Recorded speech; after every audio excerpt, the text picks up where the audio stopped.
আপনারা এখন কি চান? আমরা আসলে আমার ছেলের ভবিষ্যতের দিকটা চিন্তা করে আমরা চাচ্ছি যে সবকিছু মিটমাট হয়ে যাক, এই অশান্তি থেকে আমরা সবাই নিস্তার পাই, আমরা সুখে শান্তিতে মিলেমিশে যাতে থাকতে পারি, এটাই চাই এবং সেটাই হচ্ছে আপনাদের সহযোগিতায়, সবার সহযোগিতায়। আমি সবার কাছে সবার সাপোর্ট এর আগেও পেয়েছি, এখনো সবার সাপোর্ট চাচ্ছি। সবাই আমাদের জন্য দোয়া করবেন, আমার ছেলেটা যাতে শান্তিতে একটু লেখাপড়া করতে পারে, ওর ভবিষ্যৎটা যাতে উজ্জ্বল হয়। আপনাদের সবার আমি সাপোর্ট চাই এবং দোয়া চাই। আপনারা সবাই অনেক কনফিউশনে ছিলেন, অনেক আমাদেরকে সাপোর্ট করেছিলেন যাতে জিনিসটা মিটে যায় বা যেটাই হোক, আল্লাহর রহমতে এবং আপনাদের সকলের দোয়ায় এটা ঠিক হয়ে গেছে। আমরা আশা করি ভবিষ্যতে সুখে শান্তিতে থাকবো, যে কটা দিন অন্তত পাচ্ছি। আপনাদের সবার দোয়া চাই, অবশ্যই থাকবে, আছে। আমাদের যতই রাগারাগি হোক, যত যাই হোক, আমি যেটা করেছি, আমি আমার এক কোনায় বসে আমি কান্নাকাটি আমার মতো করেছি।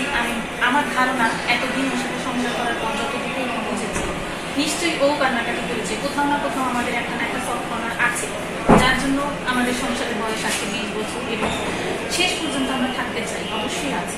এখানে আমি তাদের মাধ্যমেই আমার সমাধানটা চাইলাম, কারণ একা একা এটা কখনোই পসিবল না। যেটা যেদিকে যাচ্ছিল, জিনিসটা যেভাবে আগাচ্ছিল, এটা আমার ছেলের ভবিষ্যতের জন্য, আমাদের সবার জন্য।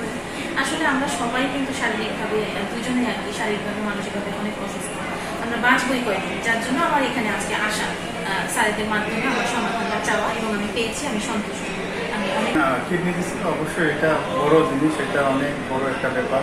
এটা আমি সবসময় সাপোর্ট মানে ওনাকে সম্মান করে গেছি, এখনও করি, সবসময় করবো। কিডনি দেওয়াটা একটা মুখের কথা না, এটা যে কেউ পারে না। যাই হোক, এখন আমাদের একটা ভুল বোঝাবুঝি হয়েছিল, মিডিয়াতে অনেক কিছু বলা হয়েছিল, এগুলোর জন্য আমরা সবাই ক্ষমা প্রার্থী। ও যেমন ক্ষমা প্রার্থী, আমিও তেমনই। তো এটা নিয়ে এটার থেকে আমরা এখন বিরতি চাই এবং আমরা এখন সুখে শান্তিতে থাকতে চাই।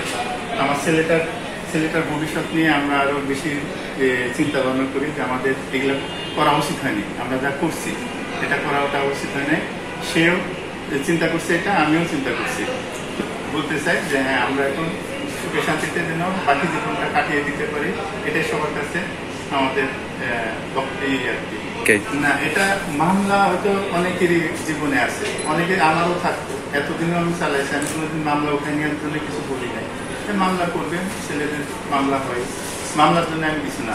আমাদের সুখ শান্তির জন্যই আমরা এটা চাইছি, আমার ছেলের ভবিষ্যতের জন্য, ছেলের ভবিষ্যৎ এবং আমরা বাঁচবো করে। আর এইসব করে বাঁচা চাই না, বাঁচা পারে।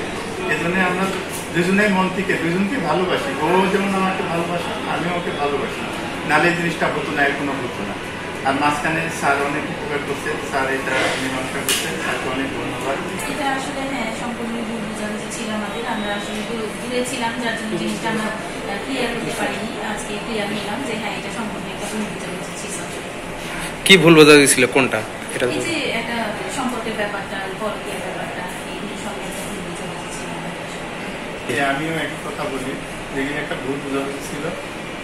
সবাই জানেন যে এটি একটি বাংলাদেশের অন্যতম একটি আলোচিত ঘটনা ছিল, যে স্ত্রী তার হাজবেন্ডকে যে কিডনি ডোনেট করেছিলেন। তার প্রেক্ষিতে আমরা দেখেছি যে সামাজিক যোগাযোগ মাধ্যমে এই বিষয়টি ব্যাপক আলোড়ন সৃষ্টি করে।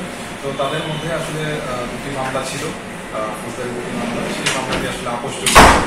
তো আপোষযোগ্য মামলার প্রেক্ষিতে কোর্ট থেকে আসলে সরাসরি আমার কাছে প্রেরণ করা হয় যে তাদের মধ্যে যে সমস্যাটি আছে, এই সমস্যাটি আসলে সমাধান করা যায়। মূলত পারিবারিক যে একটি গল্প থাকে বা বিরোধ থাকে, সেখান থেকে আসলে অন্যান্য যে মামলা মোকদ্দমাগুলোর উৎপত্তি হয়। কিন্তু এই মামলা মোকদ্দমাগুলো চাইলে মামলা শুরু হওয়ার আগে কিন্তু আসলে নিষ্পত্তি করা সম্ভব, সম্পর্কগুলো কিন্তু আরও সুন্দর করা সম্ভব। তো যাই হোক, তাদের মধ্যে যে সমস্যাটা ছিল, দুই পক্ষের সাথে আমি আলোচনা করে তাদের মধ্যে যে শর্তগুলো সেগুলো ঠিকঠাক করে তাদের মধ্যে বিষয়টি মামলা ছাড়াই আসলে বিকল্প বিরোধ নিষ্পত্তির মাধ্যমে আসলে নিষ্পত্তি করে দেওয়া সম্ভব হয়েছে। দুই পক্ষ তো আছে এখানে, আপনি দেখতে পাচ্ছেন। আমার মনে হয় এটা আরো বেশি যৌক্তিকা ওনাদের মুখ থেকেই শুনবে। আর সমস্যাগুলো আছে, একদিনের মধ্যেই আসলে সমাধান করা সম্ভব হয়েছে। আচ্ছা, আপনারাই বলেন যে এখন আপনাদের মধ্যে যে বিরোধটা আছে, এটা কি সম্পূর্ণ সমাধান হয়েছে কিনা? সম্পূর্ণ সমাধান হয়েছে, এটা পসিবল হয়েছে স্যারের জন্য, সেই জন্য স্যারকে অসংখ্য অসংখ্য ধন্যবাদ। আমি এরকম ফ্যামিলি আছে ভুক্তভোগী, আমি চাই এখানে আসুক এবং স্যারের সাথে যোগাযোগ করুক, খুব দ্রুত সময়ের ভিতরে এগুলা সমাধান হবে, আমি আশাবাদী। যেহেতু আমাদের এটা অনেক কঠিন ছিল, কারণ সারা বাংলাদেশে এই বিষয়টা জানে। আমরা মনে করছিলাম আরো অনেক কঠিন হবে, কিন্তু স্যার খুব সহজে এটা সমাধান করছে। তার জন্য স্যারকে অনেক ধন্যবাদ।